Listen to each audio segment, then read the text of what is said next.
Got the body punchy. Yeah. Are you ready for this one?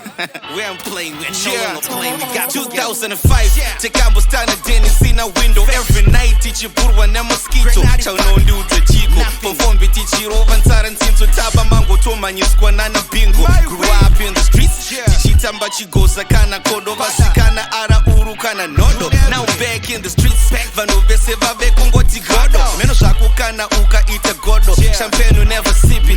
Now tongo itenga zvakadzora. Tina big but haunga mboni shora. I'm spitting these lyrics. Spako vano tenga Coca-Cola. Chida vest ndipe peni ndombo nyora. Roman rap studios. Ndo kwa choka kwa ndaka kurira. Nyaya dzeku gona idzi ndova kandifurira. Sando kuna boy tricky mberi uche budira. Ndiwe waka ita zita rangu rigofumbira. Flexing on the 808 masong dresapa internet. Mr. Chandi kete chit kuspita ndimbo kwita break. Meje kati usenet. Zama zvino ita chete. Duga kandi tipa lecture hands gara government. I'm doing that ndinoterera vakuru. Pandicheta back ndova sendera mukuru. Ndopedzera munoterera ndoremera maburu. Vanomerera ndaswedera dzoserera masuru. Yeah, intelligence dzekujecha. Ndokutengesera huku zairisa tira hecha. Ndongopenda penda ndobva ndatika brain you. Kakafa mberi ndezvenyomo mastreets tiri mahasila.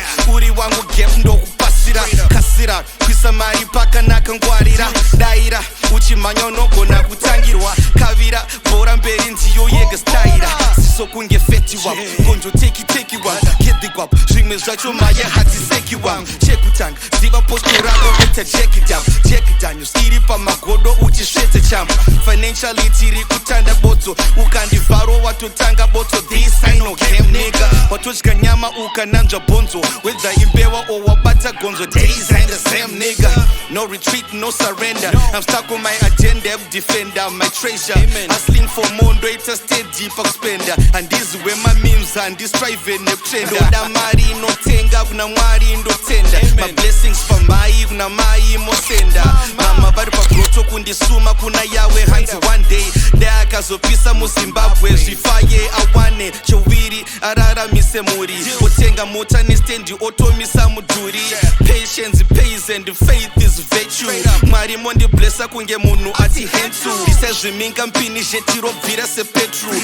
Suit neka laptop ndakora kunge lecto. Jeso komborere vabereki vangu. Ndovabvurira zondo ndiri pamereki hangu. Wangu zvangu ini musoro bvangu. Bisai zvakasviba zviri musoro mangu. Handizive zvandiri kunge kasti semenya. Mugeto ndongompeya ndongofunga dobenya.